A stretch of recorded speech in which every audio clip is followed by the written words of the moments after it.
All right, everyone. The other day, Trump declined to sign on U.S. support for the Christchurch call to action, which, on its face, like with all newspeaky, pro-censorship, pro-police state sort of bullshit, it got a nice little ribbon attached to it. Basically, it's like taking a turd and putting it in a nice box.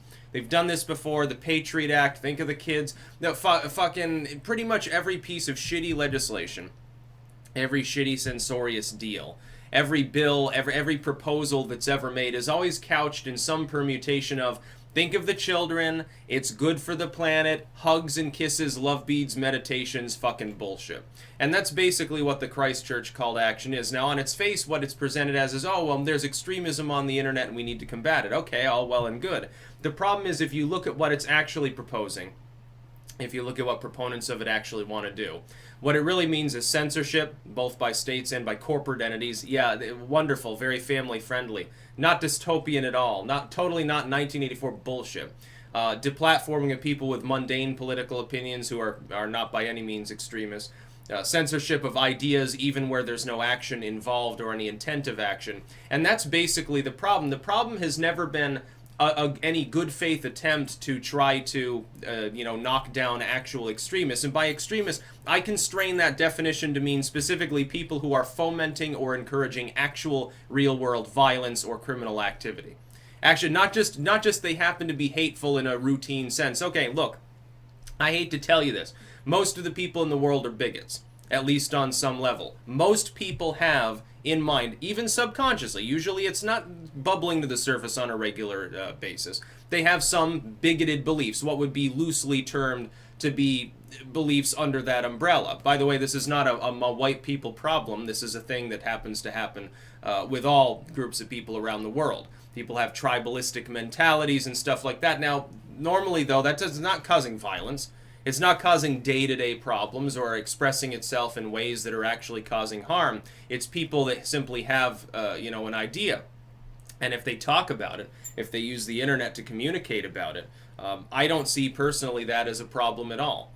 Because I can express my beliefs too, and I can say, well, yeah, I think government should be 1/10 the size that it currently is, and that people should have recreational McNukes and stuff like that, and some people consider that to be an extreme belief, but I don't give a damn. I don't care. I think that it's much more extreme to suggest, I think that the most extreme view that we have to deal with today is the idea that multi-billion-dollar corporate entities can be trusted with the power to censor, can be trusted, and there's some of these, we always look at states. Like the idea of the First Amendment, for instance, is to prevent abuse by a state entity, empowered to abuse people potentially in its absence, and to allow people to say what they want, especially in the political arena.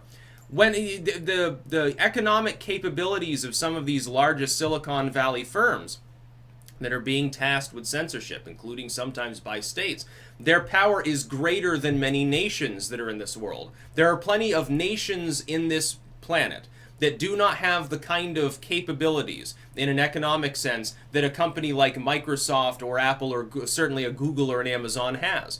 There are lots and lots of economies that are considerably smaller than these single corporate entities. You're telling me that it's somehow appropriate? What exactly is the difference in spirit between the idea that a state could be too corrupt to decide what gets said and what doesn't get said, and a corporation that has even greater overall power because it's specifically limited to human communication? Fucking 6 companies basically control the entire visible internet. You're telling me that those 6 individuals that fundamentally run these companies and that in total have an economy, how big would the economy be? Like, let's say you were to take Apple, Microsoft, Amazon, Facebook, Google, or Alphabet really, Twitter, some of these big tech giants, like the top 10 or something. Put them together economically and as far as manpower and even their own private security forces. Wouldn't it begin to resemble a really, really fucking economically powerful juggernaut of a nation? How many trillions of dollars would it be worth? It'd be a hell of a lot of money. So you're telling me that it's appropriate that that very small, basically oligarchic group of plutocrat billionaires should be able to decide what people do and do not say? And they're going to give you a bunch of bullshit about, well, it's objective that this is morally righteous. It's objectively true that this particular kind of speech should be outlawed or something.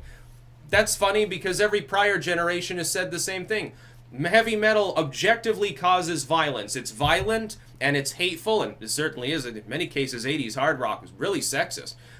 It expresses sexist and homophobic beliefs and causes devil worship. It is objectively true that we must keep little kids from accessing it. We must have warning stickers. We must be able to censor. We must be able to ban it off the radio. We must be able to ban them from making TV appearances. We must take their albums and burn them. It is objectively true that this is the case. There's the same claim of objectivity, and it was always prefaced on the same bullshit, think of the children line too. Oh my god, think of your 14-year-old kid cutting off your daughter's head, because they listen to Iron Maiden or something like that. It's the same bullshit claim. It's the same attempt to manufacture fake outrage over a largely non-existent problem and to sell people a snake oil cure for it. It's the same exact fucking shit. It's the same as like in the hippie era or something like that. Oh my god, fucking, we gotta do something. These people are using drugs. Oh my god. Well, it is objectively true that this will cause communism to proliferate. They're meditating and shit. Oh my god, it is objectively true. They're gonna stomp all over our Jesus. We've got to do something about this. Quick, ban CCR from the radio. Quick, we gotta get Iron Butterfly, my nemesis. Stuff like that. Or grunge in the 90s, and to a lesser extent, or the MTV stuff in general. Relative Mad TV, MTV, fucking Jackass, certainly sort of the zenith of that. Yeah, I can remember that fairly well myself. It's the same claims were made. Oh my god, it's gonna harm the children, it's gonna cause bad behavior. It'll cause crime, violent video games are gonna cause shootings. We must absolutely do more to stop violent video games. I can remember when all the evangelical radio programs had a problem with Conker's Bad Fur Day, and they thought that it was gonna cause all sorts of terrible degeneracy because, some of the characters had, like, cleavage. Or you remember the original, like, the Lara Croft Tomb Raider title? It was like, wasn't it a PS1 title? Oh my god, she has an ass. Wow, this video game character kind of sort of depicts an actual human form. She's got a derriere and she's got boobs. This is going to cause impure thoughts in all of your children. It is objectively true that we must do more to stop this. It is objectively true.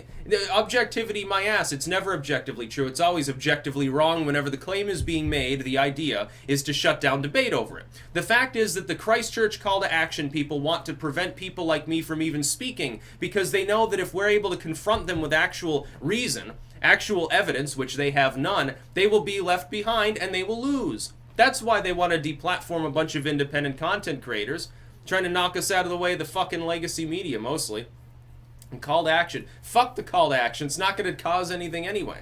No, if you try to censor and suppress, what happens is people get more angry. The actual violent people of society will just go crazy.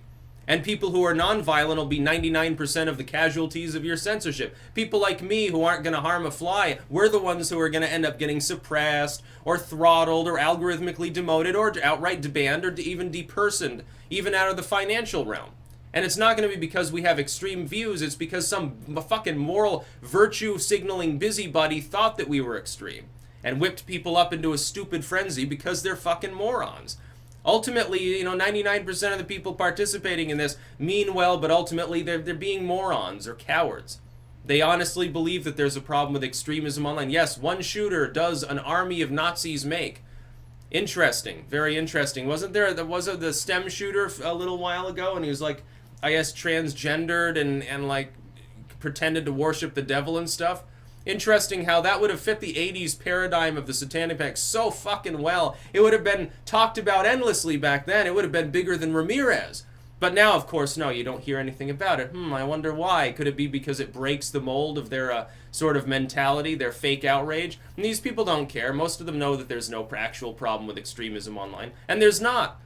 Dude, I exist all over the internet. I very rarely meet people who I consider to be actually potentially violent individuals. Some of them have crazy beliefs, but yeah, I mean, I would have a beer with them and not have a problem with it. Just because somebody has mildly bigoted views or something doesn't mean they should be frozen out of all public discourse. Any more than somebody back then who actually was a Satanist should have been frozen out. The claim could be even correct. Well, you worship the devil. Oh yes, by the way, I do. Now they would have used that as an excuse to censor them out of society completely because it's unacceptable. It's terrible. They shouldn't be able to express their beliefs. What are you so afraid of?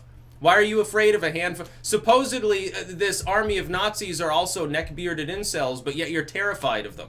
And you want to use them as an excuse to deplatform people like me, too, that are like, libertarian or whatever. Fuck, even Trump gets called a white nationalist. He can't even be friendly with identitarians. They call him a cuck. Very interesting. That's about all. Peace out.